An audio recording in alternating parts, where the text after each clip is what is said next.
მოგესალმებით. დღეს ჩვენ მიმოვიხილავთ ეკონომიკური ზრდის პარამეტრებს, დაავადყოფასად შევეხებით ბუნებრივია და იანვრის მაჩვენებლებზეა საუბარი. ზოგადად იანვრის მაჩვენებელი არის ძალიან მაღალი, 11.1% და ცალკეული ექსპერტებისთვის ცოტა სიურპრიზიც კი გამოდგა. გამომდინარე იქიდან, რომ გასული წელი არ იყო მარტივი წელი, მოგეხსენებათ. ქონდა ჩვენ გარე გამოწვევები, შიდა გამოწვევები, იგივე პროტესტი, რომელიც გაზაფხულზე დაიწყო, მერე გაგრძელდა მოგეხსენებათ გარკვეული შესვენების შემდგომ ზაფხულში, უკვე არჩევნების შემდგომ პერიოდში და ეს მიტინგების ფორმას გულისხმობ. მართალია, მას აღარ აქვს ის პიკური ფორმა, რომელიც დასაწყისში ჰქონდა, არც ის რადიკალური ფორმა აღარ აქვს, მაგრამ ყოველ შემთხვევაში დღემდე გრძელდება. ამიტომ ანალიზი გავაკეთებთ, ერთი შეხედვით 11% მაღალია შარშან შედარებისათვის. ჩვენ გვქონდა 5.8% ზრდის მაჩვენებელი იანვარში. ამიტომ გამოწვევები ამ წელს უფრო მეტი იყო ერთ შეხედვით. იგივე არჩევნების წელიწადი იყო, რადგან გავლენას ახდენს ხოლმე ინვესტიციებზე და ამიტომ აი ამ კუთხით უნდა მივყვეთ მსჯელობას. მაგრამ ჩვენ არ უნდა დაგავიწყდეს ერთი რამე, რომ 2024 წელი ჩვენ დავამთავრეთ ძალიან მაღალ მაჩვენებელზე. ანუ 9.5% ძალიან მაღალი მაჩვენებელი არა თუ ევროკავშირში. თავად ფაქტურად ეკონომიკის ზრდა არის 1-2%-ის ფაქტებში ცალკეულ ქვეყნებში, არამედ ზოგადად რეგიონში და თავის მხრივ მსოფლიოშიც. აი ეს და ამიტომ არ მიმაჩნია მე რაღაცა სიურპრიზად, იმიტომ რომ მაღალი ზრდის ფაქტური გაგრძელება არის იანვარი, მიუხედავად იმისა, რომ მოგეხსენებათ იანვარი შედარებით ინერტული წვეთ ითვლება. ახალი წლის ეფექტიდან გამომდინარე. გაგრძელება ნიშნავს იმას, რომ ჩვენ ფაქტურად თუ ბოლო წლების ზრდის მაჩვენებლებს თვალს გადავავლებთ, მე გულისხმობ ბოლო 3 წელიწადს 2022 წლიდან დღემდე. ჩვენ ფაქტურად ვიმყოფებით სწრაფი ეკონომიკური ზრდის თავისებურ ციკლში.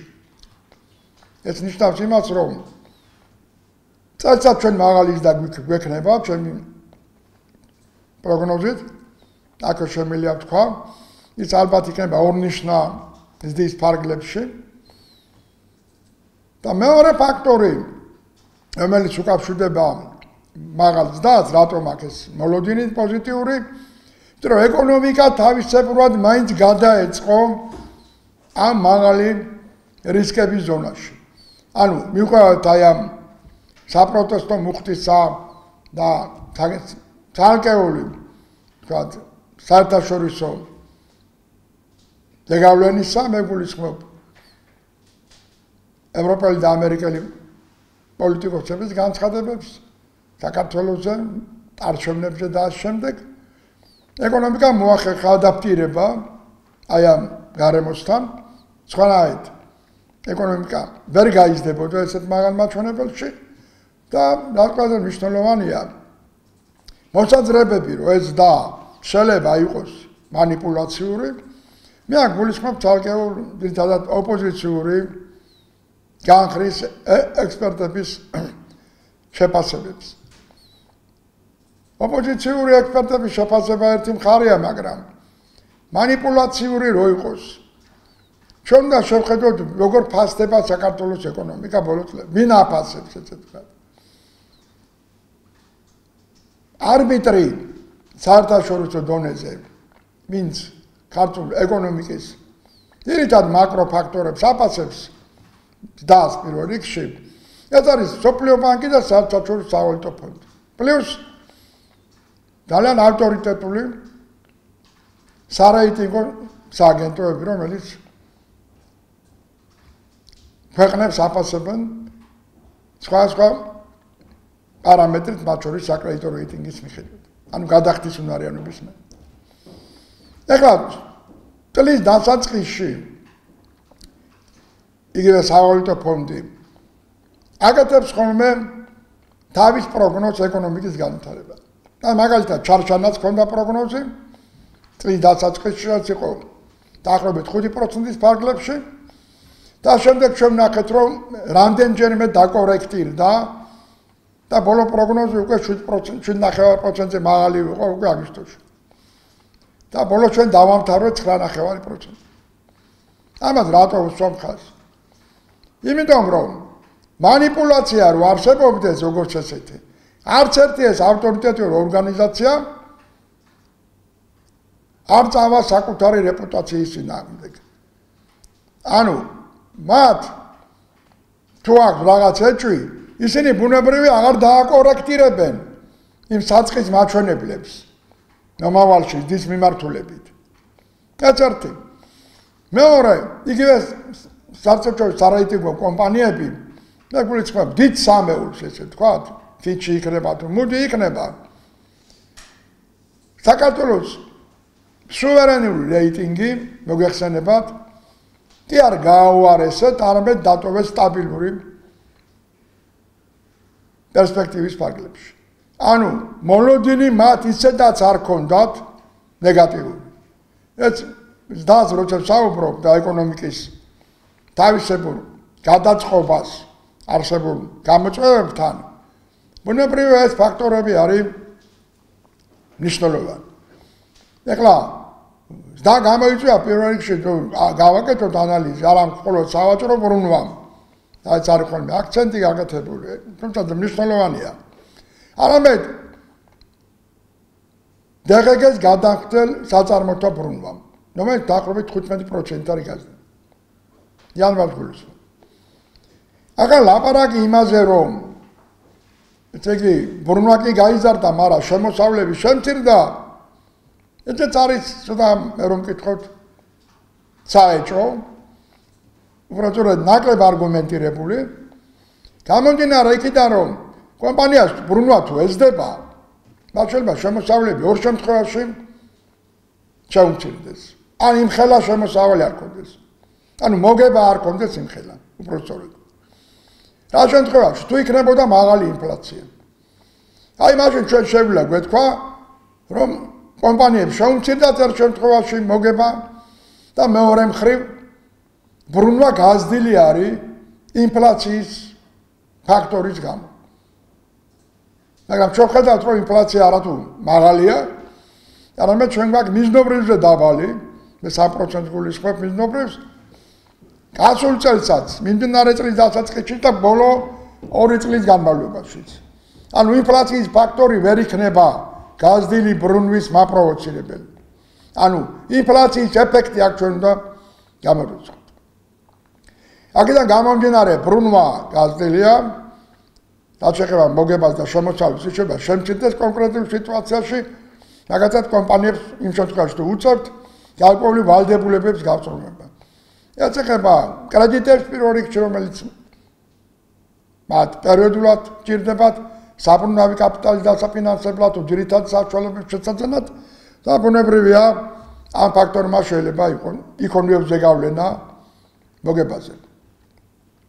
ეხლა რა მოლოდინი მაქვს გითხარით, რომ ამ წელსაც მიყვართ იმისა, რომ გლობალურ ეკონომიკაში არ არის ნეგატიური მოლოდინები, ეხლა ხაზი მინდა გავუსვა, ანუ აი გლობალურ გაუარესებას ეკონომიკის არ რაღაცა შოკის მაგვარს არავინ არ ელოდება, არც ერთი პროგნოზი და არც ერთი საერთაშორისო წამყვანი ორგანიზაცია. მეორე, თუ უკრაინის ომის ესე ვთქვათ, არსებული სტატუს-კვო შეიცვალა, ანუ წავიდა მშვიდობისკენ, ეს ბუნებრივია ჩვენ ეკონომიკაზე პოზიტიური ზეგავლენის მომტანი იქნება. ანუ ესეც მნიშვნელოვანი ფაქტორია. ერთადერთი რამაც პირდაპირ შეიძლება თქვა ზეგავლენა იქონია ეკონომიკაზე, აი ამ გამოწვევებმა ან განცხადებებმა თუ ან პროტესტმა. ეს იყო სავალუტო კურსი. ანუ ყველაზე მოწყვლადი და ბუნებრივია ყველგან ეს ხდება, როცა პოლიტიკური ტემპერატურა მატულობს, ის აისახება მოლოდინებზე, განწყობებზე, რაც გადადის შემდეგ კურსში.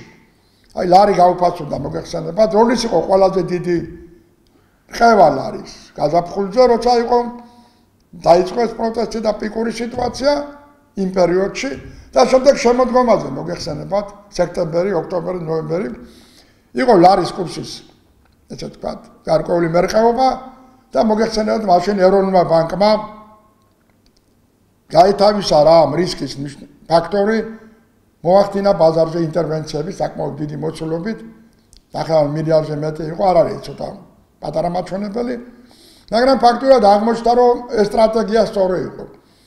დღეს ჩვენ ხედავთ, რომ კურსი არის სტაბილური,